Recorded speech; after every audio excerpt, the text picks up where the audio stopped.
How do ping pong rubber types affect backspin serves? Imagine trying to spin a top on a table, but instead of a top, it's a ping pong ball, and your paddle is the magic wand. The kind of rubber on your paddle can change how much spin you can put on your serve.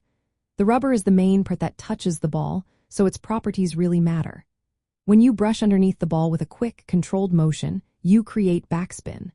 The rubber's grip on the ball determines how much friction there is, which affects how much spin you can generate. There are different types of rubbers, and each one influences your backspin serves in a unique way.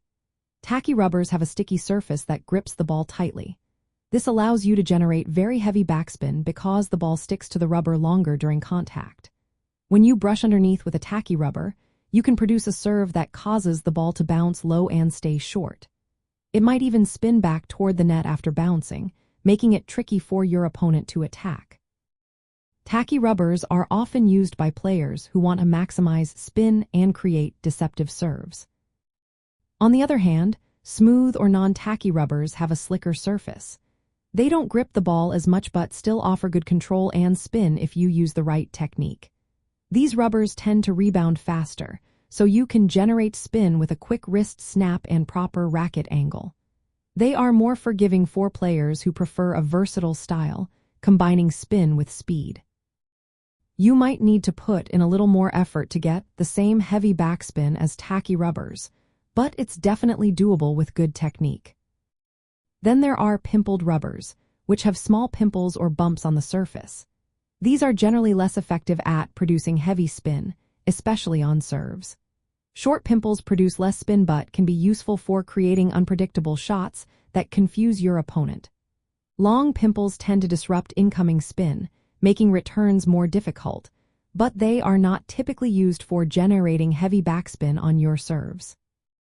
The interaction between the rubber and your technique is key. A rubber with high friction helps you brush underneath the ball more effectively, increasing backspin. Your racket angle and contact point also matter. If you tilt your racket just right and contact the ball at the correct spot, you can maximize the spin, regardless of rubber type. But if you want to make your backspin serve really stand out and be hard to return, choosing a tacky rubber is a smart move. It gives you that extra grip and control to produce heavy, deceptive spins. Smooth rubbers can work well too, but they requiring more precise technique. Pimpled rubbers are less about heavy spin and more about adding unpredictability or disrupting your opponent's rhythm. So, the rubber you pick can really shape how effective your backspin serves are, especially when you combine it with good technique like wrist snap, racket angle, and contact point.